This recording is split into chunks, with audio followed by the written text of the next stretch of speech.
கள்ளக்குறிச்சி மாவட்ட தாவேகா செயலாளராக பணியாற்றி வருபவர் பரணி பாலாஜி. விழுப்புரம் கள்ளக்குறிச்சி மாவட்ட நிர்வாகிகளுக்கு மிகவும் தெரிந்த நிர்வாகியாக செயல்பட்டு வருபவர். கட்சி தலைவர் விஜயின் தீவிர விசுவாசியாகவும் பொதுச் செயலாளர் ஆனந்தின் நம்பிக்கை நட்சத்திரமாகவும் இருக்கும் பரணி பாலாஜி கட்சியில் ஆயிரக்கணக்கான தொண்டர்களை சேர்த்தவர். பந்தா பகட்டு இல்லாமல் கட்சியை வழிநடத்தி செல்பவர். விஜய் மக்கள் இயக்கத்தில் இருந்தே மக்களிடையே செல்வாக்கு பெற்ற பரணி பாலாஜி கொடுத்த காரியத்தை வெற்றிகரமாக செய்து முடிப்பவர். விக்கிரவாண்டி தாவேகா மாநாடு நடைபெற தேவையான இடங்களை தேர்வு செய்து அந்த நிலங்களின் உரிமையாளர்களை சந்தித்து 3 மாத குத்தகைக்கு நிலங்களை வாங்கி கொடுத்தவர் பரணி பாலாஜி. தாவேகா மாநாட்டின் ஒருங்கிணைப்பாளராக இருந்து பணிகளை சிறப்பாக செய்து முடித்தவர்.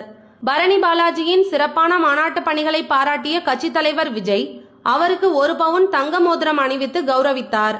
விஜய் செல்வாக்கு மற்றும் தனிப்பட்ட நற்பெயர் காரணங்களால் திருக்கோவிலூர் தொகுதியில் பரணி பாலாஜியை வேட்பாளராக களமிறக்கினால் வெற்றி வாய்ப்பு உறுதி என்று சர்வே முடிவுகள் தெரிவிக்கின்றன.